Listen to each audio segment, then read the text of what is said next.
Today on another edition of Let's Talk Battle Rap, reporting live from Atlanta.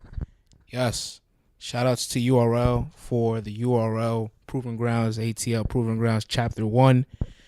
I had a blast, man. I want you guys to just, follow with me. We got a little monologue going on, but, we did get a chance to speak to some people. We got an interview with Norbes.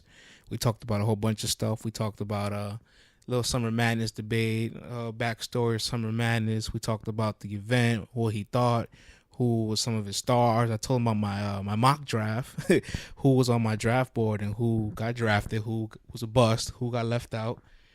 So I'll put that in this episode in a little bit. But before I get to that, I just want to talk a bit about the event.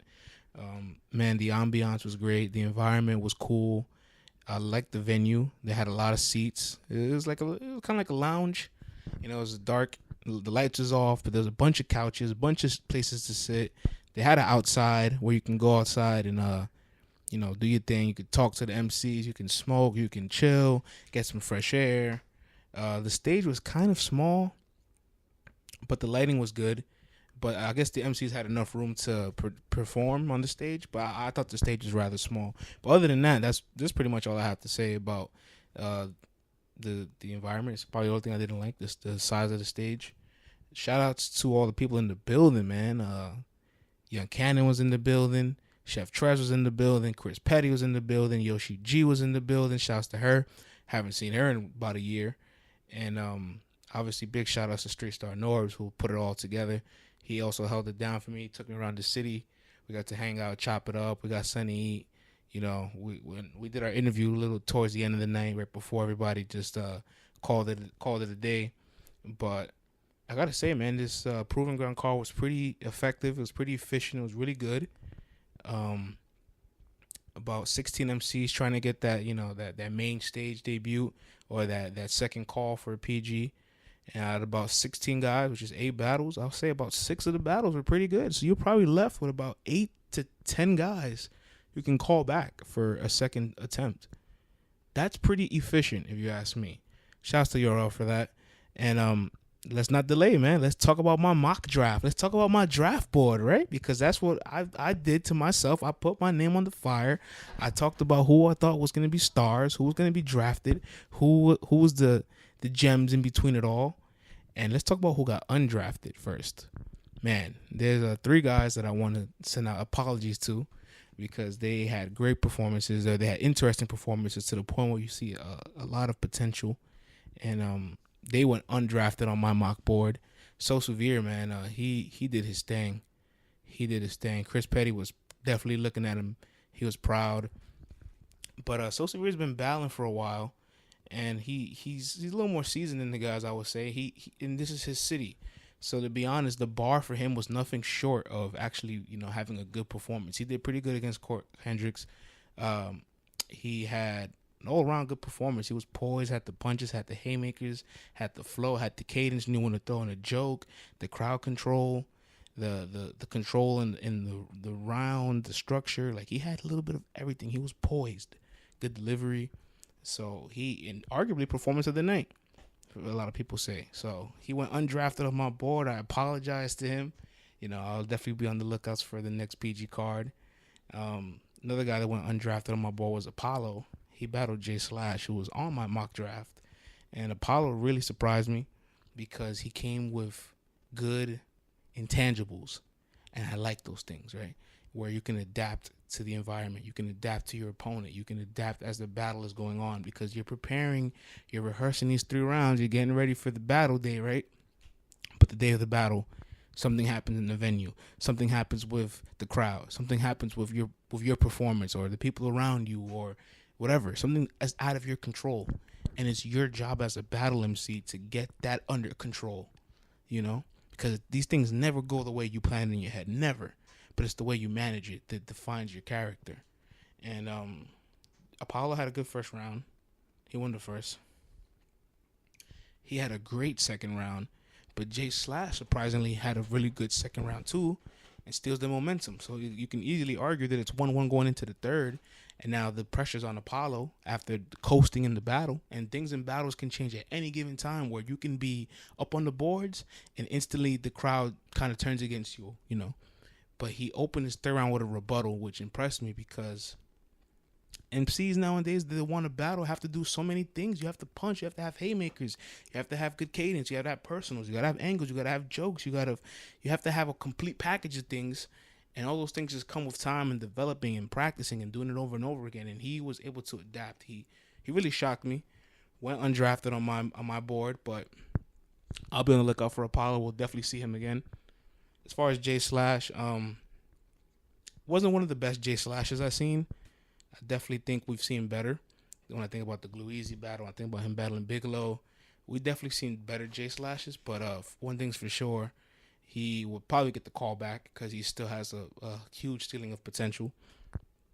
And the last guy that went undrafted on my board was Bubble Ford, actually.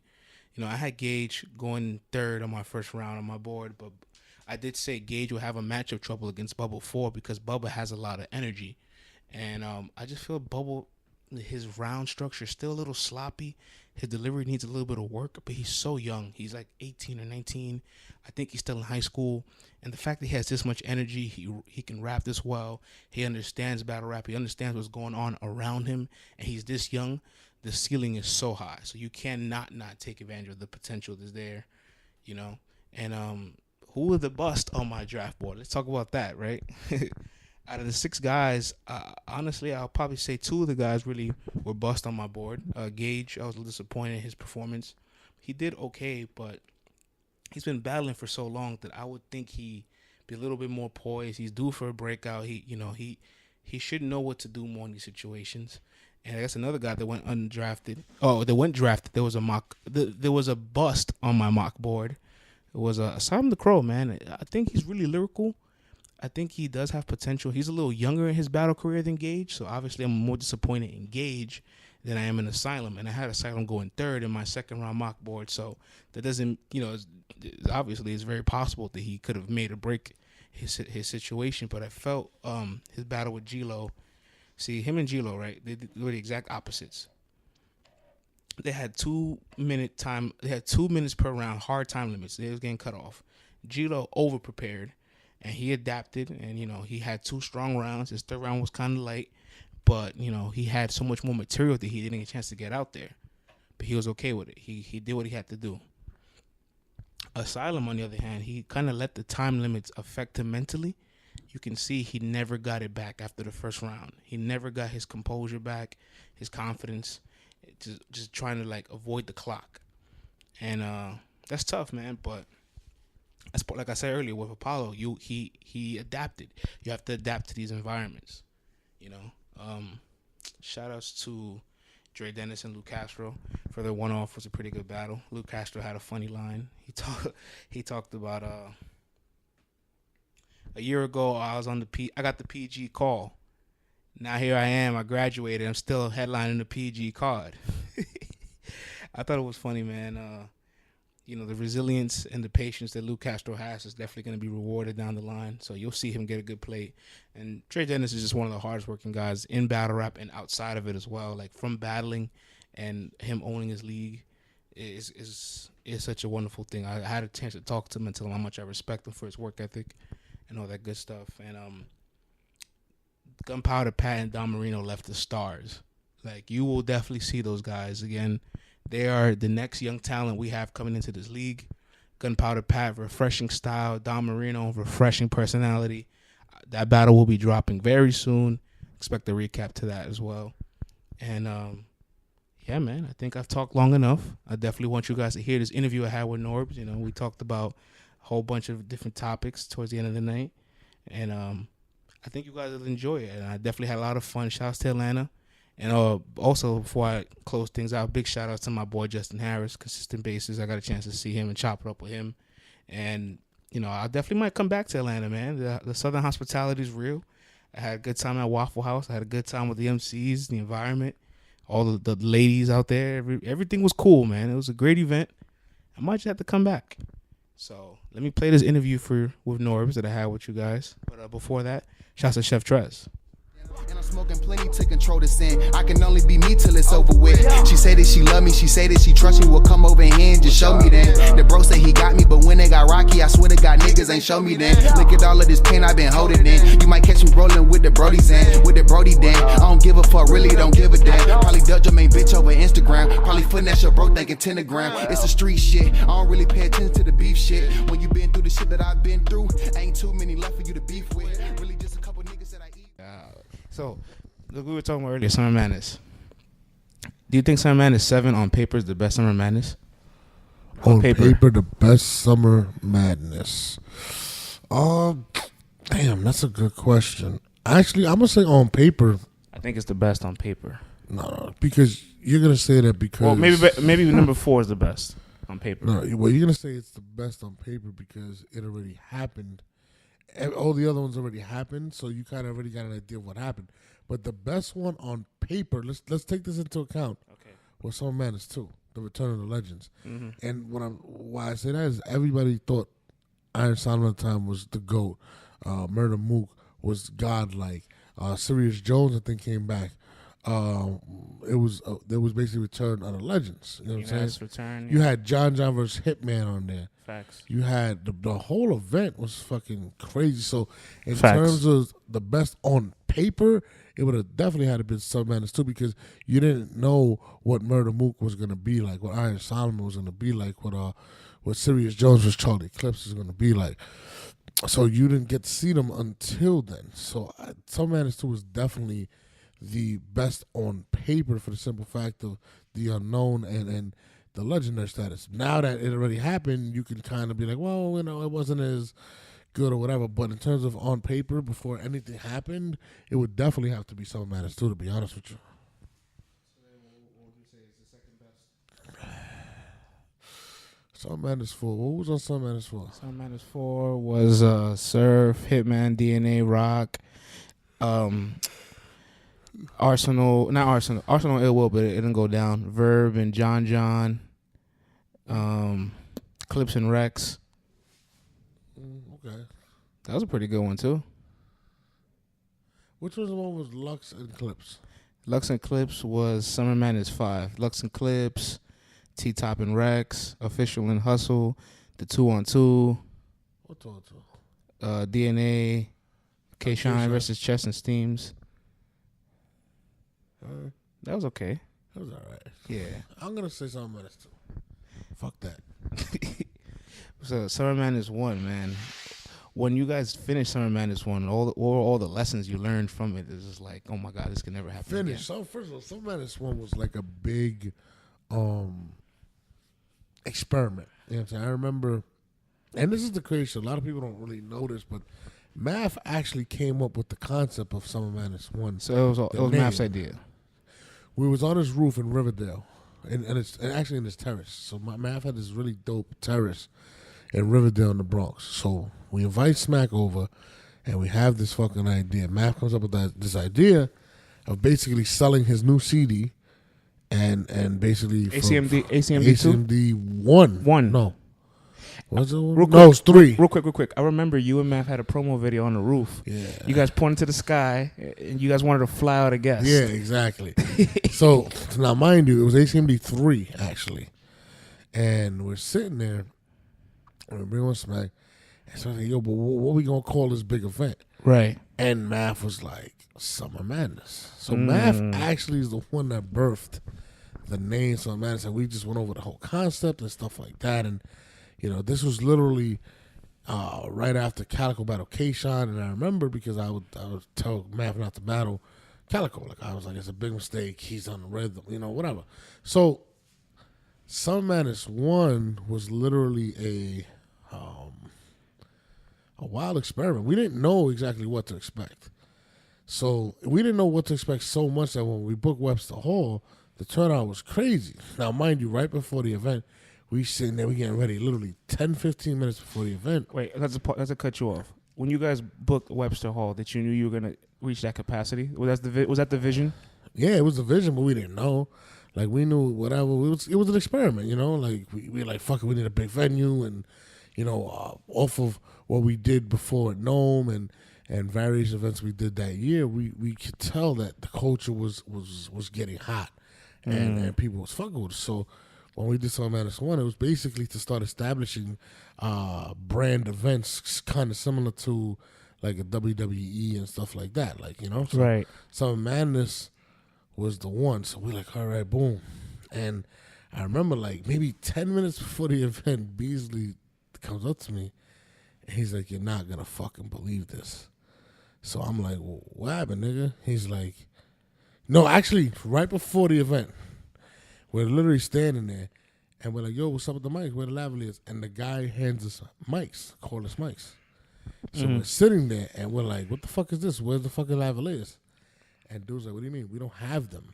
So, like, literally, if you look at all our faces before the event, we're like, what do you mean we don't have lavaliers? And Beasley was fucking tight, and you see Chico, like, running damn near to cry and smash. Just like, yo, what you mean, Shine? You know what I mean? It was crazy. So, mine was the first, Summer Madness, so it was big. And the fact that we were sitting there and, like, Lost was like, it was like, oh, what do you fucking mean? And then once we found out we didn't have the mics, the next thing that happened was the MCs were sitting there like, yo, I'm not going first. I'm not going to test out the mics. I can't do this mic shit. And Summer Madness 1 literally became... So DNA and X Factor were the guinea pigs. In a sense, because nobody wanted to go first. Nobody was like, nah, fuck Who that. was originally supposed to go first? I think it was Math versus Calico. That would have been so different. Pretty much. And the crazy thing is, Summer Madness 1 literally became the matchup of the who has the best delivery or who has a strong voice. Like, even like, if you notice that night, like, the guys with better vocal projection all won the battles. Like, Tech Nine, he has a very powerful cadence. Charlie Calico, Clips. You know what I mean? Charlie Clips. You know what I mean? Like, they have more of a projection with their voice. Like, guys like Averb, that more rapper style, not really projecting well. Young Miles, Math Hoffa, they struggled that night, and it showed. Like, a lot of people don't even know. If you ever seen performers, a lot of people don't know how to use mics. And when it comes to battle rap, you're a performer, so that's why you have those lavalier mics, stuff like that, so you're able to move and jive and stuff. Imagine Hitman Holler just standing there with a mic and all that shit. It wasn't a good. Now that you say that, right, and I think of Clips who won his performance. Before that battle, he only had one battle on cam. How did you trust him to be able to perform on that stage? Oh, well, at that time, it was kind of like... And that battle was years ago. Yeah, at the time, like, it was still... the roster wasn't as deep, so nobody was literally on a stage that big. None of those guys. Not an Averb, not a fucking Math. This is all their first real test. But then you think of people that passed certain tests that didn't get, like Arsenal, a Young Ill who was good on Gnome 1. Well, at the time, too, the fact that Charlie Clips only did that one battle, and the fact that at that time, Clips didn't want to battle. He was on some, like, I don't know. So it was a big anticipation to bring Charlie. I remember calling Charlie damn near every other day so he can come back, and kind of trying to convince him. So the fact of him coming back, that was the big thing with the whole event. Clips was actually going to come back. Like, he kind of was retired and didn't want to do it. So that kind of was just like, you know what? Sink or swim, we have to do it because it's Charlie Clips. We're not talking about Charlie Clips 50 battles in. We're talking about Charlie Clips right after the battle. So his status was crazy. Like, everybody wanted him. You know what I'm saying? Even though he hasn't done anything in URL, everybody wanted him. So it was definitely a big difference. But it was a risk. Absolutely. But it was a risk with a high reward for the simple fact that he was so asked about. So you had a book Clips. Was there any secret matches that was supposed to go down but didn't go down for the first Summer Madness? No, not in one. Like, we pretty much didn't start doing secret matchups till later. But, no, there wasn't nothing. Was there anybody that was like supposed to be on the card backed out, or? Because I think if I remember, DNA got on the card late. What did he battle somebody? He battled X Factor. I don't remember if there was. I'm trying to think.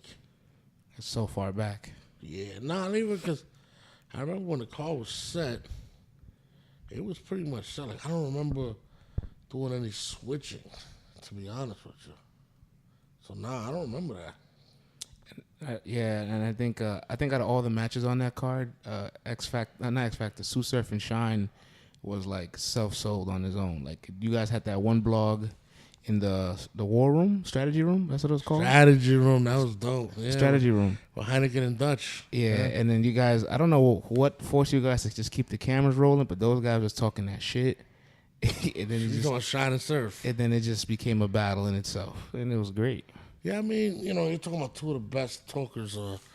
K-Shine was always been one of those guys that knows how to fight. With his Starburst jacket. Yeah, I remember that. No, it was an Annihilator jacket.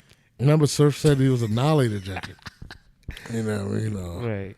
Then they got mad. They really had like issues, and it was just crazy. But you know, that battle was the battle of the night. A lot of people loved that battle. That battle's a legendary battle, man. So if you take away Summer Madness 2, what would be your favorite one out of all of them? Summer Madness 2. Damn. What was my favorite one? What was that? I be forgetting these shits.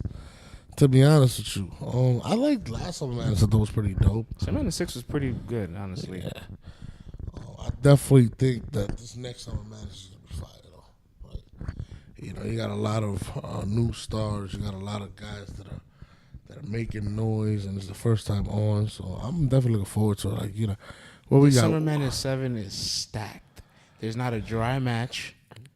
Yep. And surprisingly, people were happy with JC and Iron. Like, people actually liked the match more. I think that's a good. People liked it more. Yeah, because it's more of a better style matchup. So yeah, like I mean, I would love to see Surf on there because Surf is just Surf, but you know, due to circumstances and whatnot, and right, you know, a lot of shit that's happening in real life with him, you know, it definitely can't happen. So I think everything was a blessing. Hold on, P. Oh, nice. Yeah, what up, kid? Shit, what it is, homie? Pause this. Wait, these are different mics from the ones you told me. Nah, we back. Nah, these mics is good. They're not different? Nah, they're good. Same ones from last time. We had a brief intermission. Brat. Yeah, man. So all the Treyway, nigga. All the Summer Madness is. Before we get off Summer Madness, I gotta ask, how'd you feel about Summer Madness 8 being in London? Like, what was the whole mindset of that? Man, listen, I've been trying to go to London, bringing you out of London for like the last 4 years. The crazy shit was it almost happened 4 years ago. I was working on a situation that kind of fell through, and we would have been in London, but I think timing is everything, and sometimes, you know, you just gotta let things grow before you make it happen. And now we in London. It's dope. It's an expensive voyage, but it's dope. But I'm super hyped, man. London, definitely, we have a huge fan base out there, man. When I was out there, people were stopping me everywhere. Like, it was crazy. So I'm definitely looking forward to going back to London and fucking around with them wankers. So you guys have no doubt that, like, your market out there is solidified? Oh, absolutely. I mean, when I was out there, it was just like, I remember just hanging on the train, nigga, just sitting there, and people running up on me like, Norbes, it's you. What you doing out here, man? And I'm like, damn. So I'm like, I'm just chilling, man, you know. And, you know, I had thrown events out there and all that, and it was packed. That shit was super packed. So, you know, shout out to, like, Gift of the Gab and people out there that I worked with. And, you know, I started my scouting out there as well. You know, I actually recruited Shocks the Rebel before anybody knew who he was. Shocks, yep. And, you know, people don't know that, but it's real shit. He did the PG out there, and I think he headlined the PG. Dialect was on the PG as well. A bunch of guys was on it. Yeah, people don't even realize, like, bro, like, no, at that time, everybody was talking about Shotty Horror, as they should. And, you know, to be honest, I told people, like, not Shotty Horror, Shocks the Rebel. Shocks the Rebel was the next one to blow. Like, he was fire. And everybody kind of looking like, oh, word? I'm like, bro, this nigga fire. I actually was trying to sign him to a contract, but, you know, he was with it. He was with it and all that, but he couldn't come to the States. Damn, that sucked, man. Yeah, but and he was champion out there till he vacated his bow. And when Don't Flop came back, he was supposed to battle again for the title again. Yeah. That's crazy. But nobody knew him, man. I have to take credit to that, man. I definitely put him to the light. You know, shout out to Gift of the Gab for giving him a shot. And, you know, when I was out there, I remember when he was gone, I was like, yo, this nigga is fire. And I turned to him and I said, yo, that's the nigga I want right here. Him. He's the one. He's the next guy to come out. So it was dope being able to actually recognize that and see his growth over the few years. And he's fire, man. He can really rap. Absolutely. I think didn't you say he's like the UK version of Big K? The UK version of Big K. Did I say Big K? I think it was you that said that. I'm not mistaken, No, right? I think he's. Who does it remind me of? Like, he's just dope, man. Like, I can't even explain it. I wouldn't compare him to anybody if I was to me. He's just dope. And like I said, I remember, his PG dropped and people were like, yo, they wanted to hate at first. And then they was like, yo, this nigga's fire. If you look up his PG, he has a PG on the URL. He's dope, man. I was hoping to get him out here, but, my next goal is to get him on that Summer Madness card because I'm really a big fan of Shokes. I told you this off air, and then I'll say it to you again. I know like URL's policy with all when it comes to MCs to having battle on the platform, but I feel going out there without having at least one UK guy on the card would be like a fart in the face, a slap. You know what I'm saying? No, facts. I'm definitely trying to set something up. I like the matchup you suggested, which was actually Shooks the Rebel versus Gluezy. So love that match. I'm definitely rocking with it. I definitely want to see that, man. They had the premier battle leagues out in the UK. I don't know if you followed it, but it's where they created teams. They created a veteran battle rapper to be their manager. They have records. It's ranked. It's judged. That's a really dope system. Do you think we'll never have that in the US? Or do you think at one point URL will ever try to create a team-based system with like MCs, a veteran manager? I mean, I think you've seen that already with like the NWX and the Thought Mob. I'm not like a big fan of the team thing, to be honest with you. Really? I'd rather, because you lose potential classic matchups. Like, Or you think it works better for other markets than? yeah, I guess. Like, I don't even pay attention to other markets like that or other leagues, but I'm not a fan of them because I think it ruins like particular big matchups. This created a structure this created a conversation as well.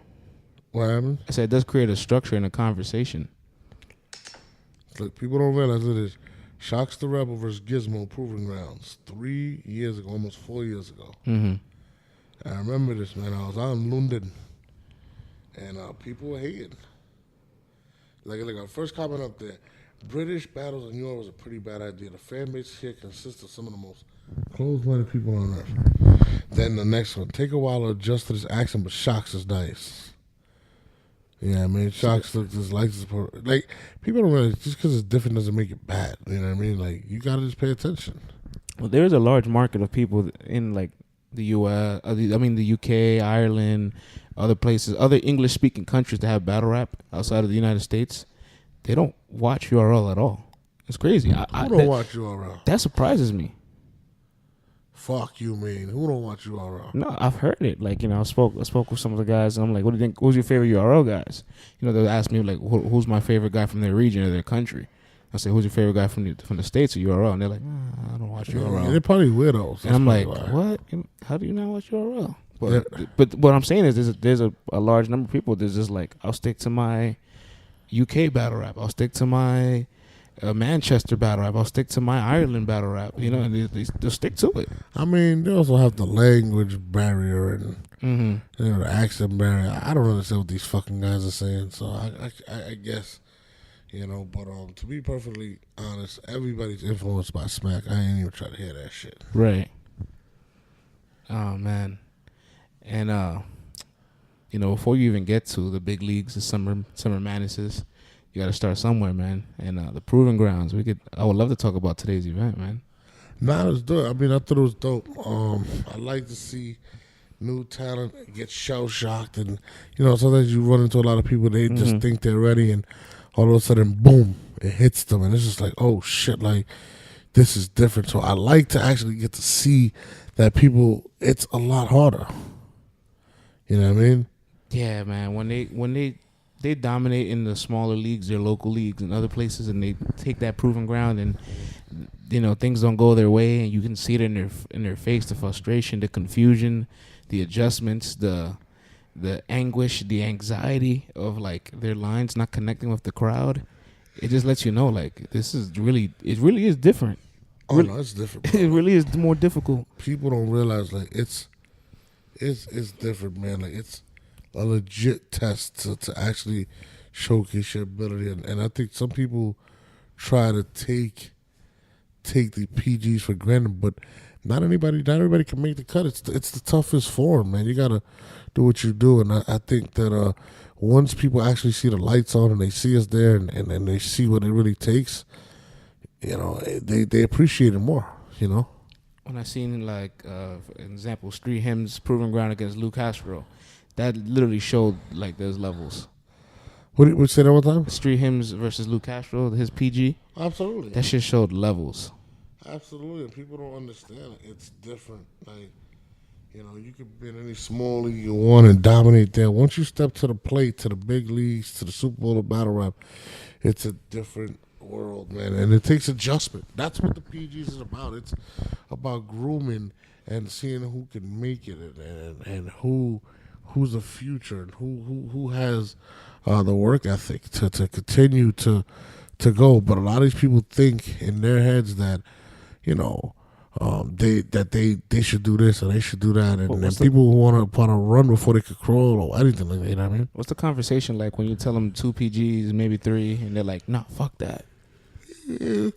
Oh, doing PGs is not an insult, bro. Like, to me, I'd rather do a PG than do these fake big stage battles and these bullshit fake smack leagues. Like, what are you getting out of that? Like, like, nobody's breaking talent like us. We're actually sitting there cultivating this talent.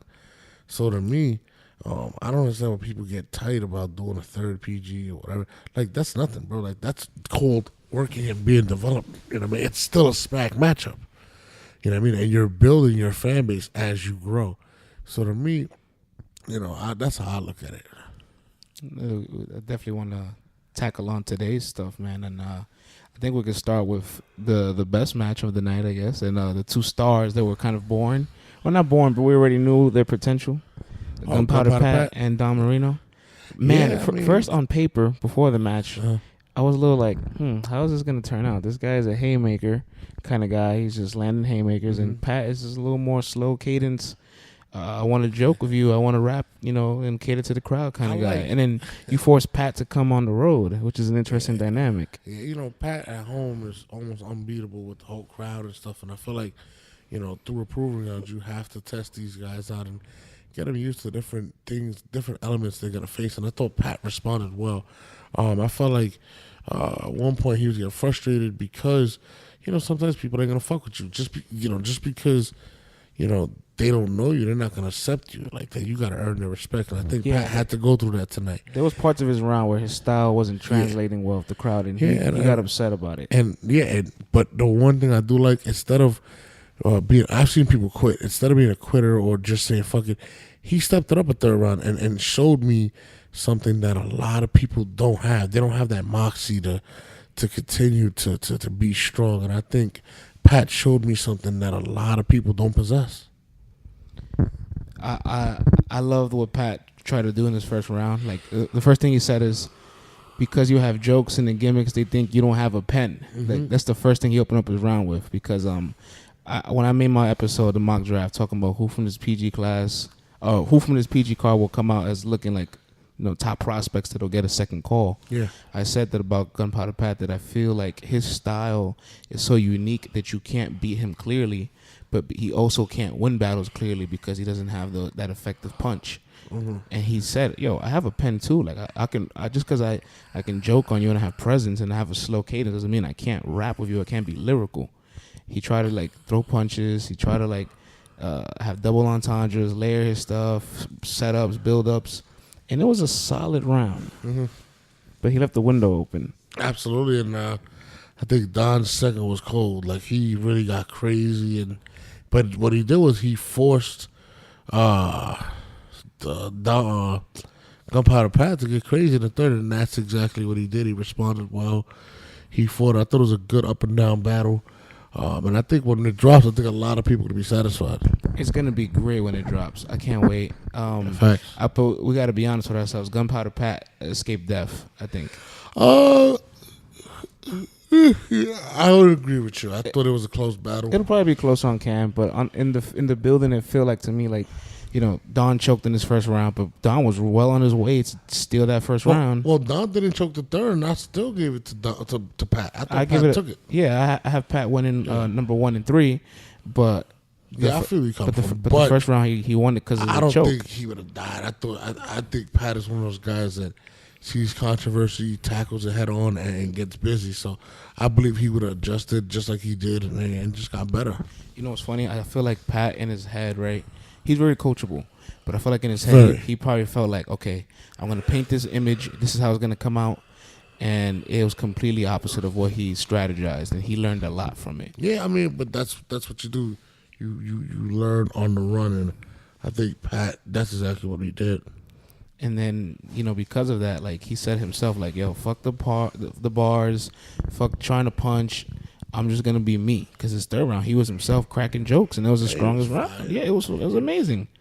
He was super fire his third round. Let me ask you this. Do you think in time, since he can break people down, he should learn how to become more of an angler than a puncher? I just think he needs to grow all around. And he needs to keep owning his skill and just add something in his repertoire for every battle. So to me, honestly, I don't think he has to force that. He just got to become natural and trust the progress, the process, and he'll get there. We talked a lot about Pat. What do you think about Don? I love Don. I think Don is dope. I thought the way he choked in round 1, it was going to show a lot. Did he have the heart to come back? And he comes back round 2. Both of those guys had to show heart because Pat was on the ropes up going into round 3. Yeah. And Don was on the ropes from his choke. He had to bounce back. Yeah, and I think Pat, it was thrilling, honestly. Yeah, I thought that Don Marino handled adversity really well. I thought he jumped down the second round and he just was like, fuck it, I got to go crazy. He got crazy. I thought he was going to choke again at one point, and he just fought through it and showed us why he's going to be a potential great in the URL, in my opinion. I agree. He's definitely got to be back there. Who else from the night were you taken away by? Apollo, Swamp, to name a couple. I got to go through the card again, but I definitely thought they had crazy. J Slash was dope. I thought J Slash was a little underwhelming. Really? I caught his third. So I think his third was kind of fire. I seen him at Pretty Gates too. He won there. I seen him against Glue Easy and Pryor. I felt like he was better his prior performances than against Apollo. And I was shocked that Apollo did as well as he did. Apollo's good, man. He's very underrated. He's very good. Yeah, I could agree. Did you like So Severe's performance? So Severe, yes. He was dope. He was super, super dope. Like, he really got crazy. Like, I was very surprised. I did not expect him to perform on a high level like that. He went undrafted on my list, and he had the performance of the night. So I feel kind of... Yeah, you think he had a performance? He was getting crazy. So I feel kind of bad. I'm like, damn, I didn't even have... You owe him an apology. I do owe him an apology. He went undrafted. He got crazy. He got super crazy. I mean, but that was the bar. He's battled a lot. He's been experienced. He has names on his resume. He's home. And he was motivated. So the bar was nothing less but to perform well. I thought he was good, man. He did a good fucking job. Do you think Court Hendricks, who So Severe battle, has a little bit of a Big T kind of taste to him? He looks like Big T. He raps like he's him bigger than too. Big T, but I think he has some shit. But I thought that was a good battle too. I thought so too. This was a pretty effective PG card. You'd probably be happy with the efficiency of it. I thought it was good. I thought out of 8 matches, I thought only like 2 were okay. Oh, out of 8 matches, you only thought 2 were good? No, I'm saying I only thought like 2 were like the other 6 were good. No, it was good battles. 6 out of the 8 were good battles. I'm looking for grade. I think a lot of people bring the A game, and I thought people were prepared. So is this potentially the most amount of guys you've left with an event? Like, I can call this many guys back? Because I know you do a card, you probably have 18 guys on it. You probably leave with like, okay, these 4 I can call back. Yeah, I mean, it's definitely one of them. Like, I feel like they all got kind of crazy, so it's gonna be a lot difficult to make cuts on this one. Yeah, I was pretty happy with it too, man. And who else? I like G-Lo's performance out the gate. G-Lo was dope. He Super was, dope. Yeah, man. He stuck to his game plan. He didn't switch anything up.